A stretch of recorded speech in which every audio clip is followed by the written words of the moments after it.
Yes, hello everyone. I hope you guys are having a wonderful week so far. And a beautiful Tuesday or Wednesday, pardon me, here in Lac La Biche. Yeah, so I wanted to start off here with a land acknowledgement. So this presentation is provided and the research was performed on the traditional lands of First Nations and the owners of Treaties 6 and 8, which are also the homelands of the Métis people. Our research has also taken place with the assistance and on the traditional lands of the Saykadene Nation and the Cheslata Carrier Nation in British Columbia. We are so grateful to them for sharing the land with us. So I'm going to start off with a little bit of a quick introduction to lichens. We normally do that at the beginning of our presentations because not everybody knows exactly what we're talking about when we're talking about lichens. So lichens are a composite organism, meaning that they have both fungus and algal partners that work together in a organism, well, what seems like a single organism. The fungal partners are mostly ascomycete fungi, but there's also, interestingly, a basidiomycete yeast that's involved somehow in this that has been recently discovered and yet has yet to be explored. The algal partners can either be green algae. Most of the lichens we're going to talk about here are strictly or a combination of green algae together with cyanobacteria, which are actually really bacteria, not really algae, but people often call them blue-green algae.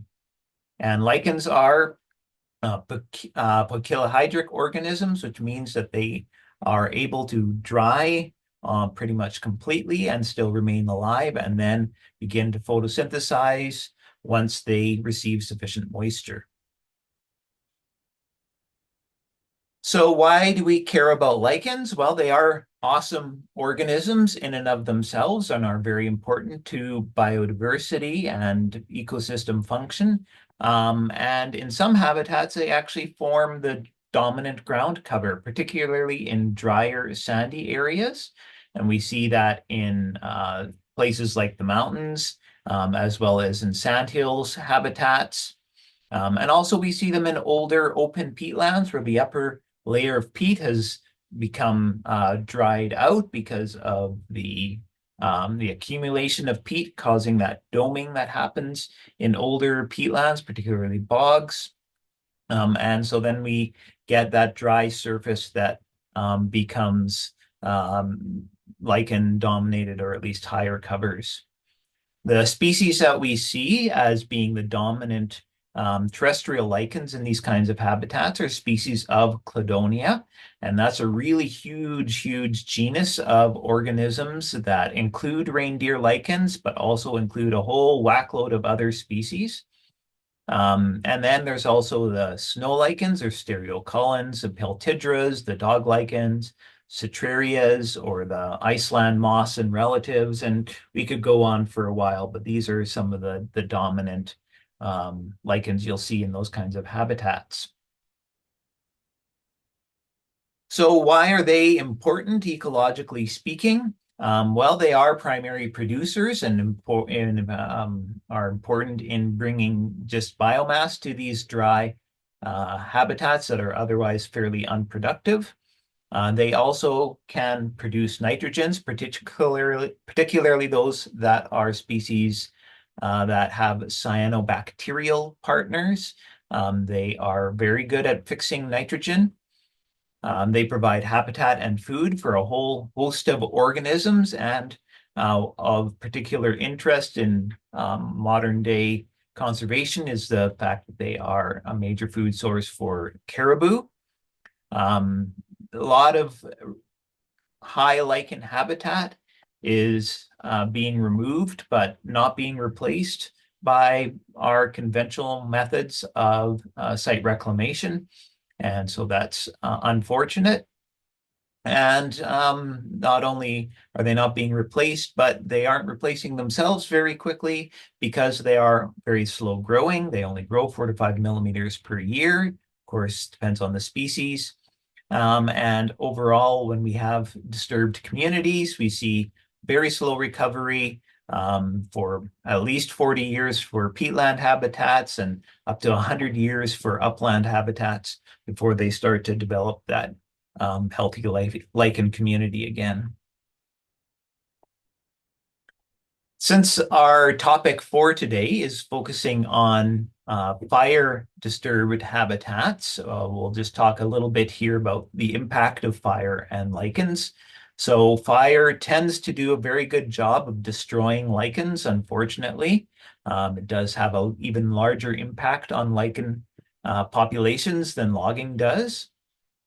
Post-recovery, uh, or post-fire, pardon me, recovery starts off as we see in the little diagram here with simple cladonias, ones that just form little toothpick structures or little fairy cup structures or things like that. Very simple cladonias. And then some species of Peltigera. We usually see those in the first 10 to 30 years after a fire recovery. After about 30 to 80 years, we start seeing the reindeer lichens, things like Cladonia arbuscula and rangiferina coming in, and then other reindeer lichens like Cladonia stellaris start to come in only after 80 or more years. And of course, this is highly variable depending on the type of environment we're talking about. And perhaps for this reason, we do see that this does affect caribou. They do avoid burns, and even within burns where there are residual patches of lichens, they don't seem to use that habitat very much at all. So basically we're seeing what was once potential good caribou habitat that once it's burned, it takes at least 30 to 80 years for there to be decent amounts of the lichens that caribou prefer to feed on. So our project, which had multiple components, the components we're going to focus in on today are two reassessments that we performed on studies that had been established in British Columbia on historic fire sites. So there's two of them we're going to be covering today. One that was done by the Missalinka River area near Mackenzie, BC, and one that was done near Teddichuk Lake, which is kind of in the Burns Lake area, Vanderhoof area of BC. And you can see the top picture kind of shows the general areas and the transects set up in the ladder. And on here in the bottom, we see the species of lichens that were focused in on these studies. So these are all species of Cladonia when it says C there. So arbuscula, rangiferina, and uncialis were both in both of the studies, but stereocolon was also included in the Teddichuk Lake study. So we're going to start off with the one that was done near Missalinka River, BC. It was established. The study was originally established in sort of the 2015-2016 years by Chucho Environmental, together with the Sekatene First Nation, as well as funding by others. It was about a 1 or 2 year old burn, so quite a fresh burn, only 2014. And they did a bunch of different studies, but what we'll focus in on here are the ones that we assessed. And in those, they had put out approximately 100 liters of a mix of these different lichen species into 10 by 10 meter plots. So these are actually quite large plots for most of the lichen studies that we've been seeing and even doing ourselves. In their study, they had 4 different treatments, and so they had they had one plot with 4 different kind of subplot areas, and in one of them they planted them in mats, kind of like we see in this lower picture. They have little planted mats that they put in. And then in one of the other plots, they put in a fragmented material, but again, the same amount, but fragmented. Then they also did another plot where they did half planted as mats and half as scattered fragments. And then they also had controls where they didn't put any lichens in. So the Chucho Environmental did do a reassessment in 2021, the year kind of before we began our project here. But then in 2022, they allowed us to come and revisit their sites. And we didn't do all of the sites that they set out just for time limitation and access, but we were able to reassess 12 of those operational trial replicates. So that was 12 times 4, so 48 plots that we reassessed of these 10 by 10 meter plots. And so what we did to kind of add to the work that had been done is we looked at site characteristics. So we did soil pits and allowed us to do moisture and nutrient and soils and that sort of things analysis on the sites to see if what kind of a situation that they were being studied under, because that was not done before that. And we did some visual estimations of percent cover. And then we also collected lichens to test them for viability. We tested them using a chlorophyll fluorescence, which we'll talk about in a second, as well as just doing a visual health ranking on a scale from 1 to 5. So this chlorophyll fluorescence, what it is basically kind of a measure of how much is the lichen photosynthesizing compared to sort of the maximum possible amount that it could be photosynthesizing. So when we see the data, we'll see that is an FV over FM, a ratio, and it's, well, not necessarily actually photosynthesis, it's fluorescence that we're measuring. They're measured by just us collecting a small lichen piece, only has to be about 6 millimeters, and then that can be put in there, in their little fluorescence detectors, and be able to give us some good numbers. So for when we're interpreting our data, we want to make sure that ideally we have numbers above 0.7 and even better above 0.8 to indicate that we have healthy lichens. So there was a paper that was published based on that 2021 work that was done, and this is it. So if you're interested in digging into that paper that was published, you can see that reference there. And I want to just thank the authors there who gave of their time and resources to help us find and revisit their sites.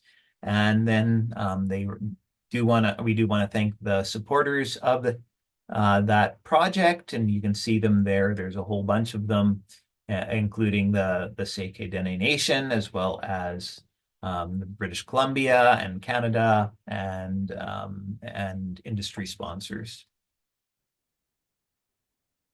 So this is based on their data because they have better percent cover because they were able to visit more plots. And also they had 2 different kinds of trials. We only visited the operational, but there were also smaller plots established as experimental field trials that they visited. And you can see there was 180 of those smaller plots. And so when it came to percent covers, they found that they had significantly higher covers in the different treatments that they had over the controls. So that's great. They're showing that the lichens had survived well after 7 years and produced good percent coverages in the small field trial plots. And then kind of what we're more interested in here was the operational field trial plots, which are those larger 10 by 10 square meter plots.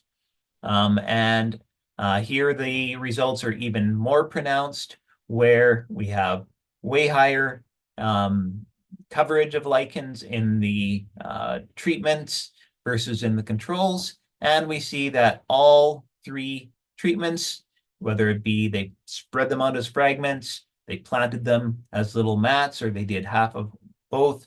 We had similarly high coverages of those, about 4% cover in the plots, regardless of how they distributed their lichens. When we did our visual health assessment of these lichens to see how well how happy they were, we used this scale, which was kind of modified from some of the other papers that have been done in the past. And basically, we want to see things that are sort of between the 3 and 5 levels, showing it that it's healthy. And so in our visual health assessments, we found that, yes, they were on average very healthy, all within sort of the range of 4 and 5, and usually in the higher 4s. So very healthy lichens according to our visual assessments.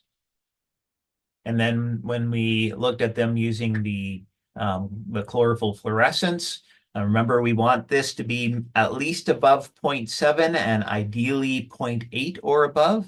And we see that the lichens are, regardless of treatment, all kind of scoring very nicely in that 0.8 or at least very close to that 0.8 or above. So this is great, and it also agrees with the results that the previous study, that 2021 assessment that was done. Their paper also similarly did chlorophyll fluorescence and also found that regardless of the treatment type, the lichens were happy and healthy.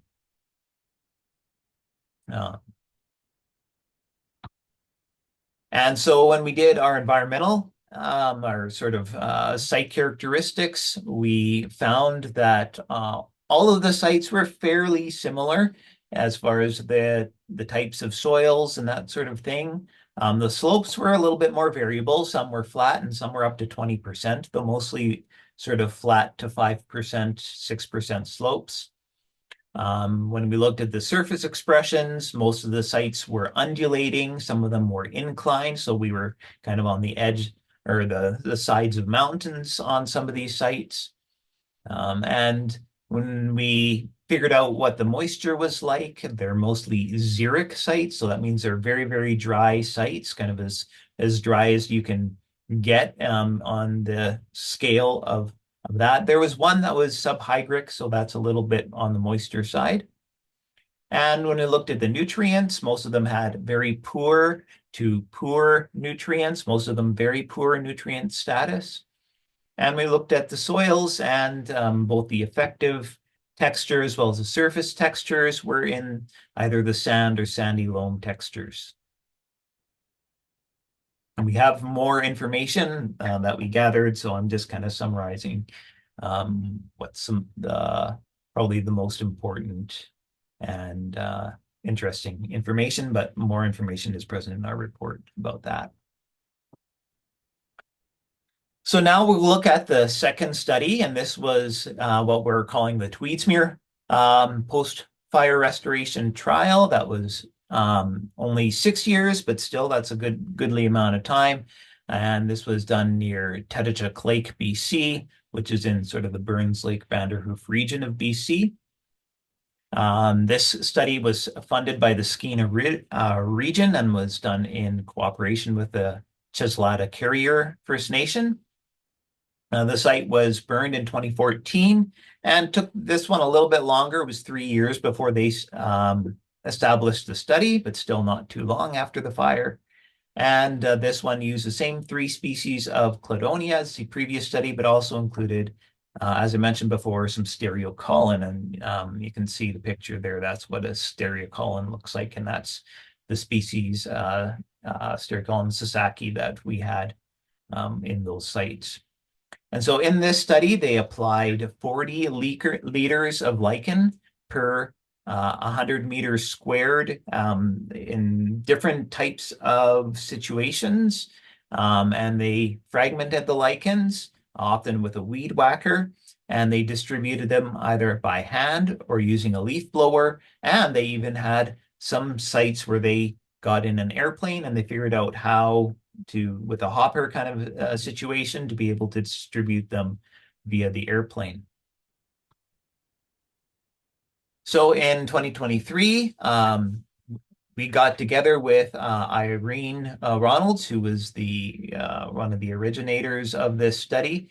She had gotten some funding to do a reassessment, and so we tagged along, and so we were able to reassess 79 plots. We were able to use 76 of those in analyses. Some of them had slightly different things that were done, and so we weren't able to use those. But of those 76 we were able to use, there was 10 of them done by leaf blower, 10 that were done by plane dispersal, 26 that were manually dispersed, and 20 controls where no lichen was applied.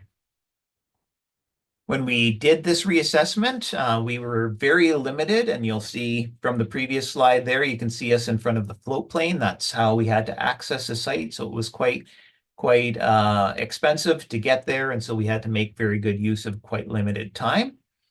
Irene Ronalds did the kinds of information that she had done in the previous assessments, where she collected percent cover for all the plants and a total cover for the lichens. She had previously done a lot of the site characteristic data that was presented in the original report, so we didn't have to do all of that, but she did not collect sort of AVI code giving a general idea of vegetation cover on the sites, as well as slope and aspect. She didn't have either of those. So then we added that information. And then we also, as Irene was doing her percent covers by plants, we also took the data for the lichens and divided it by species, so that rather than just being a whole lichen assessment, we know how much of each species were present. And we also did a visual health assessment for each of the lichens that we had. So when we looked at the total lichen cover of the areas that were treated, we had very strong, again, results showing that regardless of the method of dispersal, we have good cover present, somewhere in the ranges of sort of 4.5 to 6% cover on average, whereas in the controls, you can see very little lichen cover. When we divided it by the different transects, we see similar results, and this is specific to cladonia lichens. So when we just looked at the cladonias, we found, again, sort of coverages in the area of 3 to 4% for the manually and leaf blower dispersed transects. And then in the aerially dispersed transects, interesting, in the original reports, the aerially dispersed ones had lower coverages than the other two, but here we actually, at this 6-year mark, we actually have a little bit higher coverages, although probably not a significant difference. When we divide that into the different species, then we actually see some other very interesting things. So one kind of key thing is, you'll notice here, this is percent covers by the most common 6 species of lichens. And here in the controls, we can see that the cladonia and the stereocolon, so those were kind of the target species, they didn't really do much at all in the controls. We didn't really have any significant covers in the controls of them. The only thing we had a lot of in the controls was Peltigera didactyla, which is known to be sort of a disturbance lichen that comes back after a fire and other major soil disturbances. And we saw that in the other plots as well, but not as quite high numbers as in the controls. And we only saw the cladonia sort of target lichen species in the treated plots. So definitely showing the high value of the work that was done. And so we see similarly sort of decently high cover of cladonia arbuscula subspecies mitis, rangiferina, So mitis is with the biggest covers overall, with the black bars there. Rangiferina with the gray bars. Uncialis with the spotted bars there, and then the stereocolon with the kind of wavy diagonal lines coming across there. Pretty decent cover for those as well. And then we had another peltigera that was only found in decent numbers within the treated plots, but and that's kind of an interesting finding as well. And yeah, had decent cover in especially the leaf blower ones.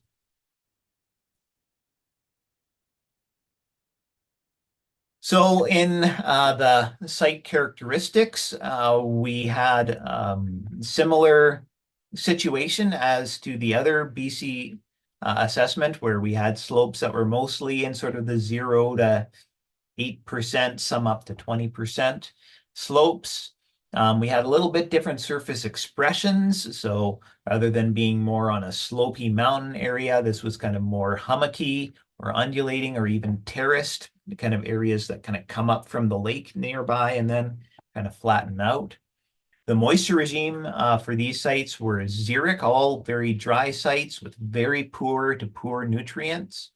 And both the surface and the effective textures were just plain sand. When we looked at our data from the ABI, we found that at the point of our reassessment, it was fairly low density lodgepole pine that had come back on the site, about 2 to 3 meters.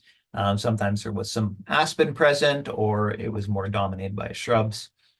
But yeah, so that's kind of what we found for the site conditions there. So overall, the key takeaway points from our reassessments of these two studies show that the lichen transplants have a very strong potential to be a tool for caribou habitat restoration in burned forest habitats, and particularly on dry, sandy, low nutrient sites that have low to moderate slopes. Could work on other sites, but that's what we have the data for.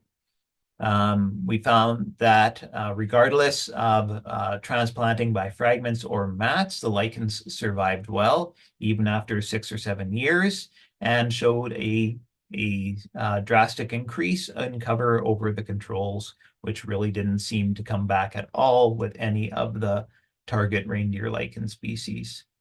It didn't seem to matter how the lichens were dispersed, if it was by hand or leaf blower or by plane, they all produce similar results.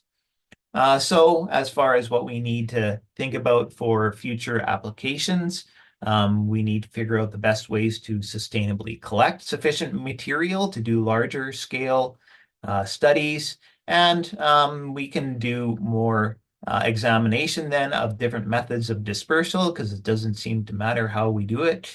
So perhaps at scale, plane dispersal, or perhaps drone dispersal, or some other kind of aerial dispersal might be a really effective way to do it. When they did their cost analysis, of course, the plane came back as by far the most expensive way to do it. But I would assume that being able to do that at scale would allow that to be done on a much more cost-effective way per unit area. I want to thank our funders and others that supported our research. I wasn't the only one doing this work. Duo Wang and Ricky Kong, Jean-Marie Sobes, and Binyam Tedla all helped in setting up and organizing and whatnot this research at NATE. We also had some research assistants and the support team at NATE, as well as my support team here at Portage College. And I want to just again thank Irene and Sean Rapai and the others as part of their research, and Darwin Coxon, who did our chlorophyll fluorescence work, and the research supporters, of course, being the ARCKP, FRI Research. So now is a time where I'll open up for some questions.